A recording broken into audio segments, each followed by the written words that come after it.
Boa noite, graça e paz. Sejam todos bem-vindos a mais uma escola de princípios bíblicos. Então, antes, eu quero te convidar já para você curtir esse vídeo, comenta, compartilha, envia para os grupos de família, para os seus amigos. E para você que não é inscrito, aproveite e faça a inscrição do nosso canal. Amém?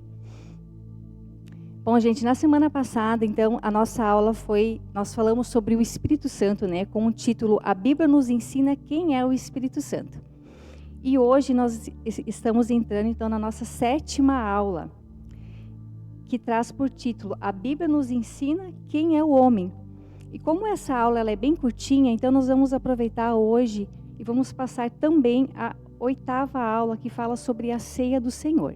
Tá certo? Então, antes de iniciarmos, eu quero te convidar a fechar os olhos para nós fazermos uma oração.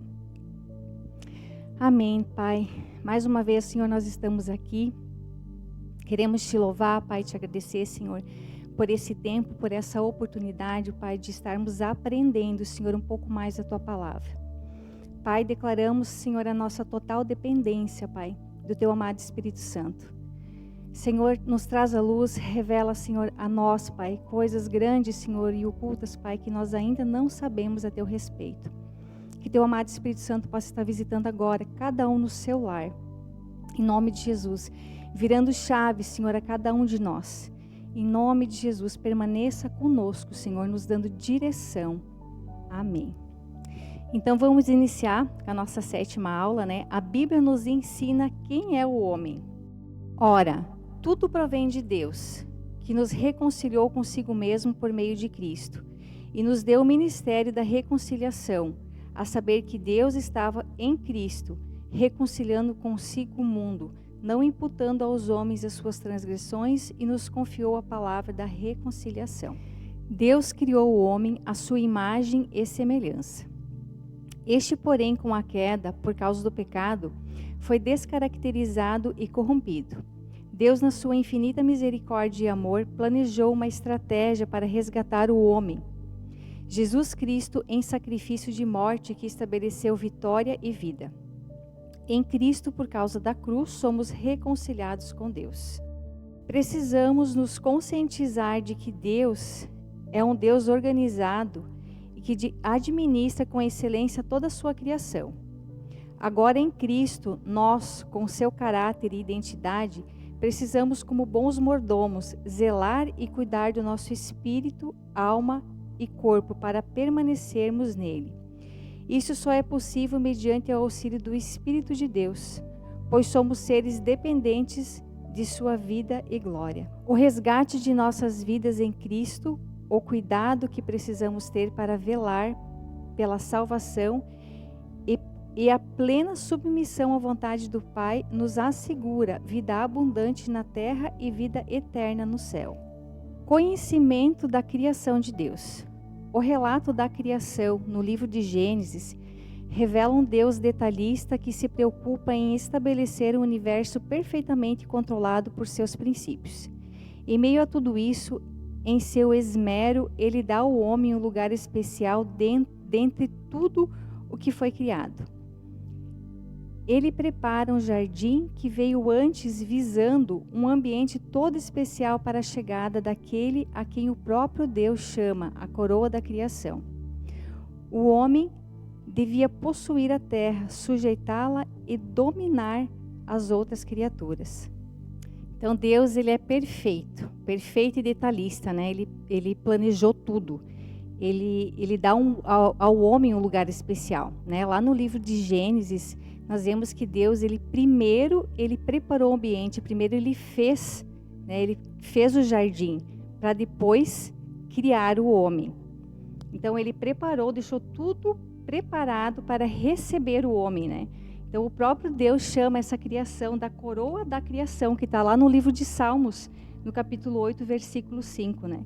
Então depois Deus, ele nos abençoou, ele abençoou o homem para frutificar, multiplicar, para povoar, para encher a terra e dominar sobre as criaturas também. Então, façamos o homem. Quando Deus diz, façamos o homem segundo a nossa imagem, refere-se a qualidades tais como razão, personalidade e intelecto. além da capacidade de relacionar-se, ouvir, ver e falar. Enfim, tudo aquilo que aproxima-se do seu Criador. Todas essas características de Deus que ele escolheu reproduzir no homem. Deus criou o homem para ser o líder modelo, a fim de colocar em suas mãos domínio sobre toda a criação. Por isso devemos compreender que tanto o homem quanto a mulher são uma criação especial de Deus, não produto da evolução. O homem e a mulher foram igualmente criados à imagem e semelhança de Deus. Com base nessa imagem, podiam comunicar-se com Deus e ter comunhão com Ele, provando seu incomparável amor, glória e santidade. Eles fariam isso conhecendo a Deus e obedecendo-lhe. Eles tinham semelhança moral com Deus, pois não tinham pecado, eram santos. Tinham sabedoria, um coração amoroso e o poder de decisão para fazer o que era certo. Viviam em comunhão pessoal com Deus, a quem obedeciam de uma forma moral. Então Deus ele nos criou a sua imagem e a sua semelhança. Então todas as características de Deus ele decidiu reproduzir em nós. Então nós temos a capacidade de nos relacionar, capacidade de ver, de falar, e por isso nós devemos nos relacionar com o Pai. A queda do homem. A queda do homem diz respeito à sua desobediência à palavra de Deus. Por causa do pecado, o homem desconsiderou o propósito de Deus para a sua vida, desvirtuando todos os planos que Deus lhe havia feito. O resultado disto é encontrado na escravidão causada por esta escolha. Quando Adão e Eva pecaram, sua semelhança moral com Deus foi desvirtuada. Na redenção, os crentes devem ser renovados segundo as qualidades morais com as quais originalmente foram criados. Adão e Eva possuíam semelhança natural com Deus. Foram criados como seres pessoais, tendo espírito, mente, emoções, autoconsciência e livre arbítrio. Em certo sentido, a constituição natural do homem e da mulher se assemelha à imagem de Deus, o que não ocorre no reino animal. Deus formou o homem de tal maneira que ele compreendesse sua manifestação quando ela acontecesse. Porém, o pecado também desvirtuou isso, mas Deus revelou ao longo da sua palavra evidências de que haveria uma restauração. Salvação do homem. O plano da salvação consistia na morte de Jesus Cristo, sendo que todos aqueles que crescem nele teriam a vida eterna. O que então é a verdadeira salvação? Como é oferecida? Como se pode obter? Quais os seus benefícios e bênçãos? Podemos encontrar respostas a essas perguntas no fato de que a verdadeira salvação é aquela oferecida pelo próprio Deus, pela morte sacrificial do seu Filho Jesus Cristo. Não há outro meio pela qual oferecer vida eterna. O homem debaixo da promessa de Cristo deve ser considerado como imagem, não por causa daquilo que o homem é em si mesmo, mas por causa daquilo que o homem é em Cristo. Em Jesus, o ser humano pode agora ser visto no verdadeiro significado da aliança que Deus procurou fazer em sua criação suprema. A partir disso, fica claro que a infidelidade do homem não anula a fidelidade de Deus. Jesus Cristo é a verdadeira imagem de Deus, e assim sendo, é o verdadeiro homem. Ele é tanto indivíduo único como representante inclusivo da raça inteira. A sua realização e vitória significam liberdade e vida para toda a humanidade. Ele cumpre a aliança mediante a qual Deus proporciona ao homem seu verdadeiro destino, vida eterna. Em Cristo, mediante a fé, o homem percebe que é transformada na imagem de Deus e pode esperar confiantemente pela plena conformidade com a sua imagem. Então, a verdadeira salvação, ela só vem através de Jesus Cristo, né? A palavra de Deus diz que Jesus Cristo é o caminho, é a verdade e é a vida.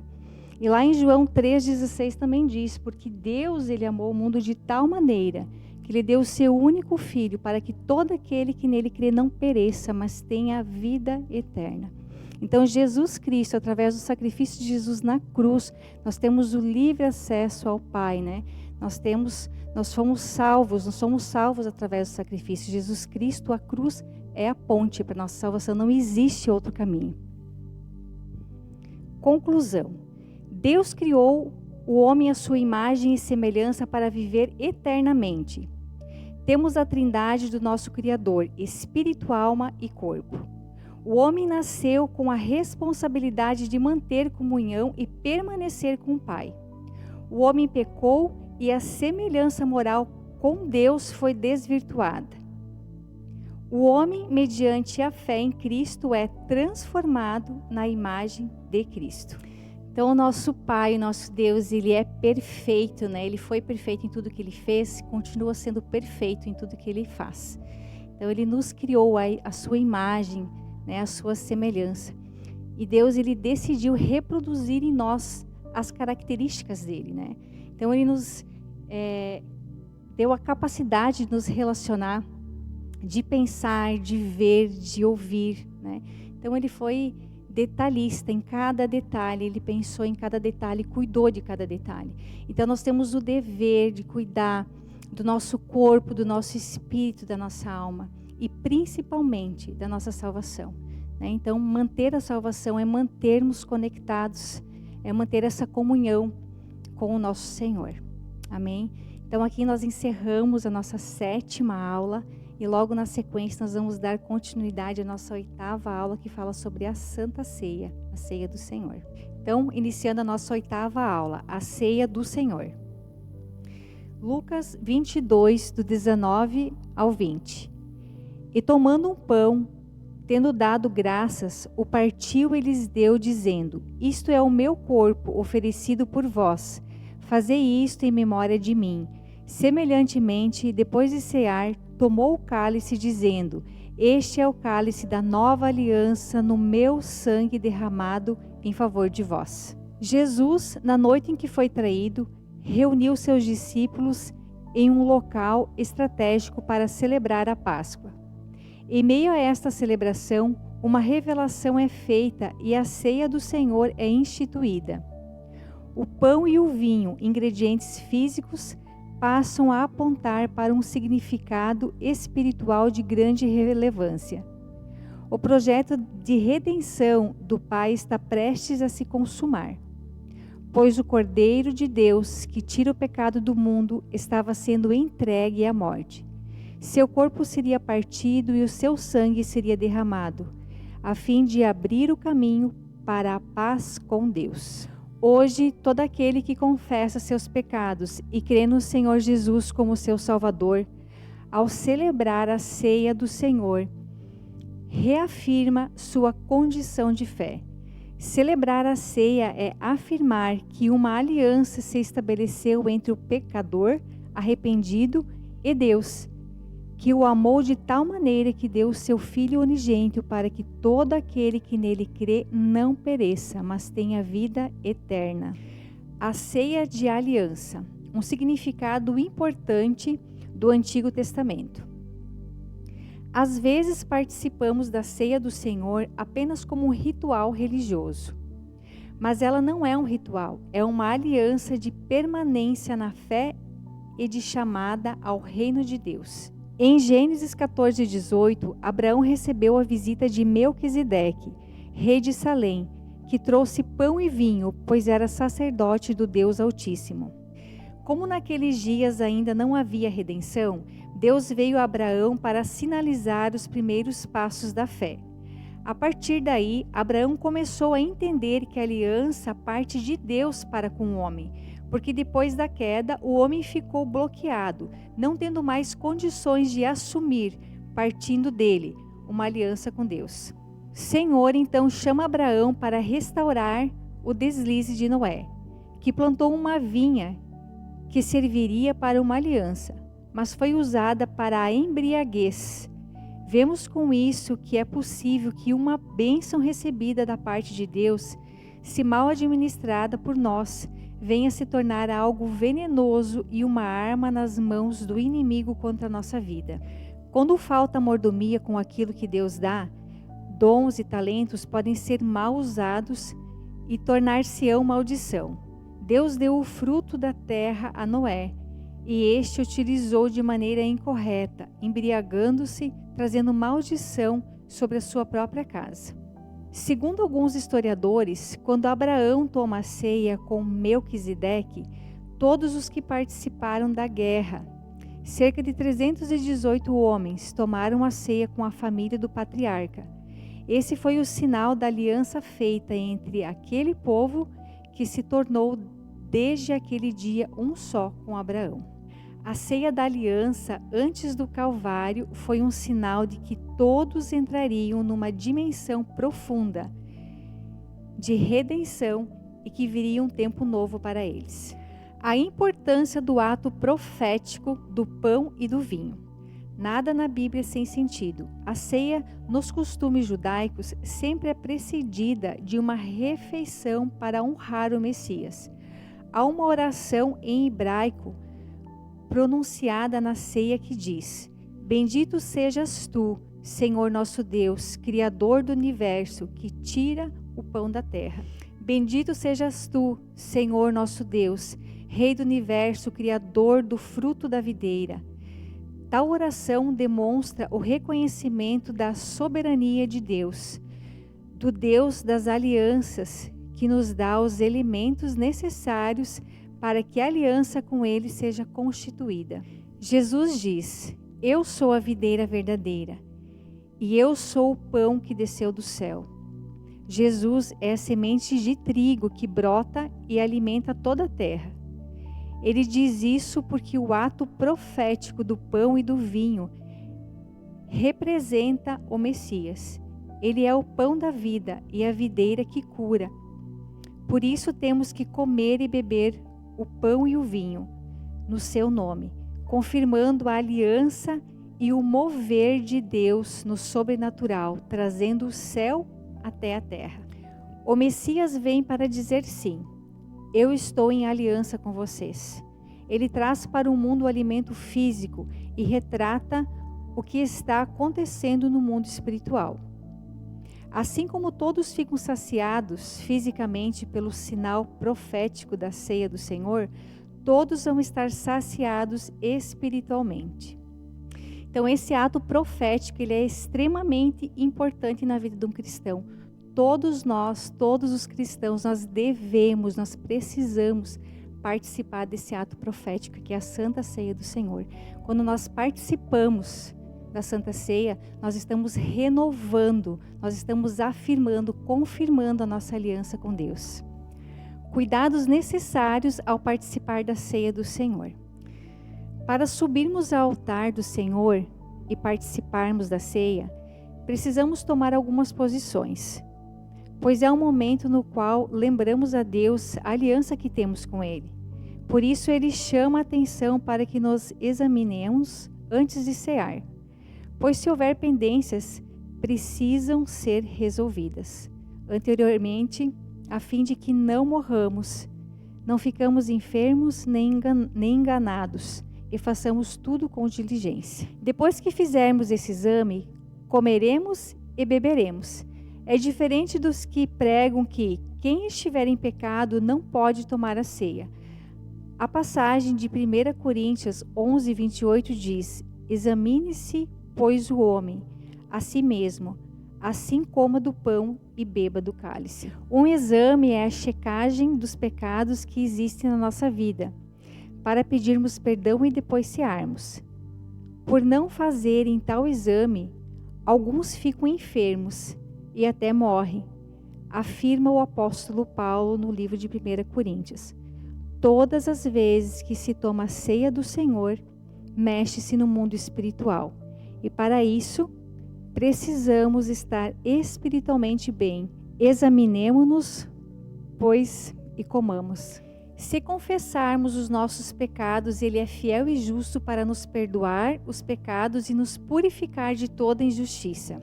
Isso é uma forma de humilhar o diabo. Quando o homem segura o cálice e o pão em suas mãos, o diabo se apavora, porque quando o homem se arrepende e confessa seus pecados, ao comer e beber, confirma a aliança que tem com o Messias. A chamada hoje é: examinem as suas vidas e comam. Então, todo cristão, todos nós precisamos e devemos participar da Santa Ceia. A Santa Ceia é uma oportunidade que Deus nos dá de nós nos reconciliar com Ele, de a gente renovar a aliança com o Senhor. Então o inimigo ele lança muitas vezes setas na nossa mente, dizendo que nós não estamos prontos, não estamos preparados para tomar a Santa Ceia. Isso são sofismas do inimigo na nossa mente. Mas hoje, no nome de Jesus, isso cai por terra, porque na palavra de Deus diz, que o Senhor ele nos perdoa quando nós nos arrependemos. Lá no livro de João diz: se confessarmos os nossos pecados, Ele é fiel e justo para nos perdoar. Então a Santa Ceia é uma oportunidade que nós temos para examinar, refletir como nós estamos e nos arrepender e ceiar, renovar a aliança com o Senhor. Sinal profético da conquista de novos territórios. A ceia nos revigora, enche-nos do poder de Deus, toma-nos e abre o nosso entendimento. É muito mais do que comer pão e beber suco de uva. É um sinal profético que diz: saímos do Egito e entramos na terra prometida. Estamos conquistando um novo território. Todas as vezes que o povo de Deus participava da ceia, era tempo de conquistar território novo. Há uma ceia citada em Apocalipse 19:9, que Jesus ministrará para uma multidão incontável, constituída por todos os homens dos dias de Adão até os nossos.